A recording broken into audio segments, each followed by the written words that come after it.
Δεν μας παρατάσκει εσύ. Ορίστε. Συγγνώμη, έχετε ψωμάκι? Βασό, ψυχραιμία. Δώσε χρόνο στον εαυτό σου πριν απαντήσεις. Φυσικά, τι θα θέλατε? Τα κουλούρια με σοκολάτα έχουν σοκολάτα. Μέτρο μέχρι το 10. 1, 2, 3, 4. Φυσικά και έχουν σοκολάτα. Τα κουλούρια με σοκολάτα. Μήπως έχετε ψωμί χωρίς αλεύρι? Βασουλά, δείξε κατανόηση.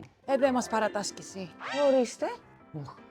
Βασό. Τι ψωμί χωρίς αλεύρι, μαντάμ? Ψωμί χωρίς αλεύρι είναι γάμος χωρίς νταούλια. Βουγάλα. Πίτσα χωρίς τυρί και δραματική σειρά εποχής χωρίς μπισμπίκι.